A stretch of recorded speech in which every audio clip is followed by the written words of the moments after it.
আসসালামু আলাইকুম গাইস, আজকে আপনাদের দেখাবো বিরিয়ানি রেসিপি। এখানে দেখাচ্ছি আমি 4-5টা আলু বোখরা নিয়েছি, কাঁচামরিচ নিয়েছি, গরম মশলা নিয়েছি, তেজপাতা নিয়েছি, বাদাম কুচি করে নিয়েছি, পেঁয়াজ কুচি করে নিয়েছি, রসুন কুচি নিয়েছি, টক দই নিয়েছি, দুধ নিয়েছি, সয়া সস নিয়েছি। এবার গরুর মাংসগুলো কুচি কুচি টুকরো টুকরো করে ভালো করে ধুয়ে নিয়েছি। ধুয়ে নেওয়ার পরে এটা পানি ঝরিয়ে নিয়েছি আমি। তারপর কিছু আলু টুকরো টুকরো করে এরকম সাইজ করে নিয়েছি, যাতে বিরিয়ানিতে তেহারিতে দিতে পারি। এটা আলুটা আমরা সামান্য তেল দিয়ে ভেজে নিব। সামান্য দিয়ে দিচ্ছি লবণ। আলুটা লাল হওয়া পর্যন্ত ভেজে নিব,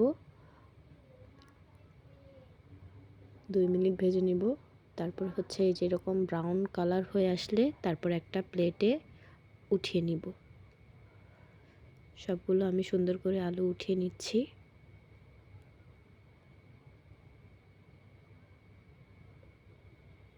তারপর এই তেলের ভিতরে দিয়ে দিচ্ছি পেঁয়াজ, কুচি করা পেঁয়াজগুলো দিয়ে দিচ্ছি। পেঁয়াজটা তেলের ভিতরে ভেজে নিব ব্রাউন করে। পেঁয়াজ কুচিটা ব্রাউন করে ভেজে নিব। সামান্য একটু তেল দিয়ে নিচ্ছি, রান্নার তেল। এখন এটা ব্রাউন করে ভেজে নিব।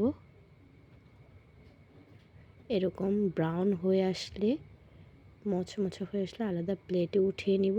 উঠিয়ে সামান্য চিনি দিয়ে আমি রেখে দিব এক সাইডে। এই যে এভাবে আমি সামান্য চিনি দিয়ে রেখে দিয়েছি। বেশি পোড়া পোড়াও না, হালকা ব্রাউন করে নিয়েছি। তারপর আমরা সেই তেলে রসুন কুচি, তেজপাতা, গরম মশলা, যে কাঁচামরিচগুলো ছিল সেটা মাঝখান থেকে ভেঙে আমি এই তেলের ভিতর দিয়ে দিচ্ছি। দিয়ে একটু আদা রসুন বাটা একসাথে আমি পেস্ট করে নিয়েছি, সেগুলো দিয়ে দিলাম পরিমাণ মতো। তারপর এর ভিতরে মশলাটা কষিয়ে নিয়ে তারপর এর ভিতর দিয়ে দিচ্ছি গরুর মাংসগুলো, ঝরিয়ে রাখা পানি থেকে ঝরিয়ে গরুর মাংসগুলো এর ভিতর দিয়ে নাড়াচাড়া করে নিব। ভালো করে মশলাটা মাখিয়ে নিব গরুর মাংসের সাথে।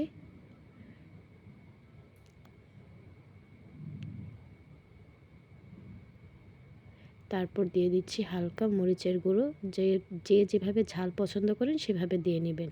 তারপর দিয়ে দিচ্ছি লবণ, সামান্য হলুদ। তারপর মাংসটা ভালোভাবে হলুদ মরিচের গুঁড়ো দিয়ে ভালোভাবে নাড়িয়ে চাড়িয়ে নিব।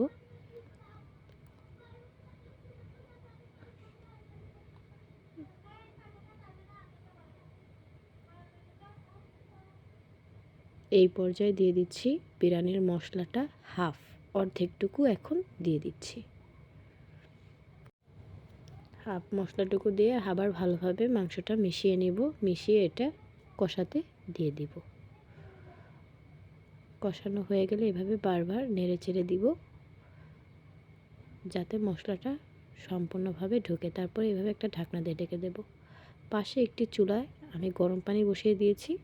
গরম পানি বলকানো হলে এই যে আমি চালটা ধুয়ে ঝরিয়ে নিয়েছি, পোলার চাল, সেটা আমি এখন গরম পানির ভিতর দিয়ে দিব। ঝরিয়ে নিয়েছি, ঝরিয়ে নিয়ে গরম পানির ভিতর দিয়ে দিচ্ছি। Okay, let's go. তারপর আরেক পাশে আমি মাংসটা কষাচ্ছি। এখানে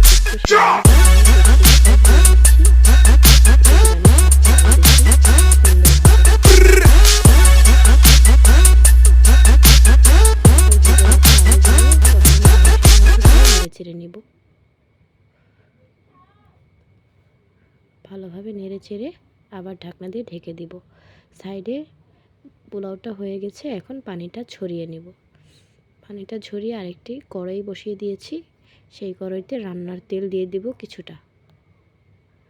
রান্নার তেল দেওয়া হলে তেলটা গরম হওয়া পর্যন্ত, গরম হয়ে গেলে তেজপাতা, গরম মশলা দিয়ে দিব। এটা আলাদা পোলাওটা বিরিয়ানিটার চালটা করার জন্য দিয়ে দিচ্ছি তেজপাতা, গরম মশলা। তারপর ওই ঝরিয়ে রাখা পোলাওটা আমি এই মশলার ভিতর দিয়ে দিচ্ছি। তারপর দিচ্ছি সামান্য পরিমাণে মরিচের গুঁড়া, লবণ, স্বাদ মতো লবণ দিবেন। তারপর যে অর্ধেক বিরিয়ানির মশলা রেখে দিয়েছিলাম সেটা এখন দিয়ে দিচ্ছি, দিয়ে ভালোভাবে মিশিয়ে নিচ্ছি। ভালোভাবে মিক্স করে নিব যাতে মশলাটা সব জায়গায় ভালোভাবে মিশে।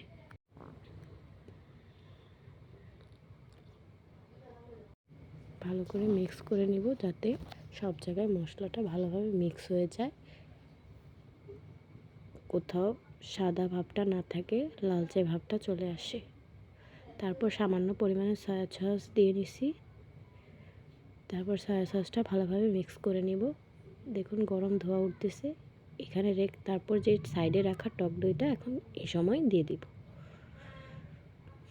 তারপর যে দুধটা ছিল সেই দুধটাও এখন দিয়ে দিব। এই বিরিয়ানিটা মিক্স করার পরে তারপর ভালোভাবে দেখুন কালারটা কি সুন্দর হয়েছে। এই পর্যায়ে দিয়ে দেব সামান্য পরিমাণে টমেটো সস, দিয়ে দিচ্ছি আস্ত কাঁচামরিচ, দিয়ে দিচ্ছি বাদাম কুচি, গরম মশলা। তারপর এটাকে আবার ভালোভাবে মিক্স করে দেব, সম্পূর্ণভাবে মিশিয়ে নিব। এটা চুলাতে অল্প আঁচে রেখে করতে হবে। তারপরে যেই গরুর মাংসটা আমরা রান্না করছিলাম আলাদাভাবে, সেটাকে আবার একটু নেড়ে চেড়ে এটার সাথে মিক্স করে নিব। এটাকে গরুর মাংসটা উপর থেকে দিয়ে দিব। মশলাটা মিক্স করার পরে গরুর মাংসটা উপর থেকে দিয়ে দিব। সম্পূর্ণ গরুর মাংসটা ঝোল সহকারে বিরিয়ানির মধ্যে দিয়ে ভালোভাবে মিক্স করে নিব। আলতো হাতে মিক্স করব যাতে পোলাওগুলো একটার সাথে আরেকটা লেগে না হয়ে যায়। তারপর উপর থেকে এইভাবে মিক্স করার পরে উপর থেকে দিয়ে দিচ্ছি আলু বোখরাগুলো, দিয়ে দিচ্ছি পেঁয়াজ বেরেস্তা, সুন্দর করে চারদিকে ছড়িয়ে দিয়ে দিচ্ছি পেঁয়াজ বেরেস্তাগুলো, সম্পূর্ণটুকু দিয়ে দিব। তারপরে শেষ পর্যায়ে এসে একটু সামান্য ঘি দিয়ে দিব। ঘি দিয়ে এই পর্যায়ে ঢাকনা দিয়ে ঢেকে দিব। এই টাইমটা দমে দেওয়ার মতো টাইম। তারপরে এই যে দেখুন কি সুন্দর হয়েছে, একদম রেস্টুরেন্ট স্টাইলে বা বলুন বাবুর্চি স্টাইলে বলুন, একবার বানিয়ে খেয়ে দেখবেন বাড়িতে, খুব মজাদার এবং সুস্বাদু। রেসিপিটা ফলো করে একবার বাড়িতে বানিয়ে দেখুন, খুব মজা পাবেন। দেখুন আমি হালকা সামান্য পেঁয়াজ বেরেস্তা দিয়ে ডেকোরেশন করে নিচ্ছি। মাংসটা খুব সফট এবং খুবই ইয়াম্মি হয়েছে, আপনারা খেয়ে দেখলে বুঝতে পারবেন। আলহামদুলিল্লাহ, বিরিয়ানিটা খুব ভালো হয়েছে। একবার বাড়িতে বানিয়ে দেখুন, খুব ভালো লাগবে। লাইক, কমেন্ট এবং শেয়ার করবেন। প্লিজ চ্যানেলটি সাবস্ক্রাইব করুন।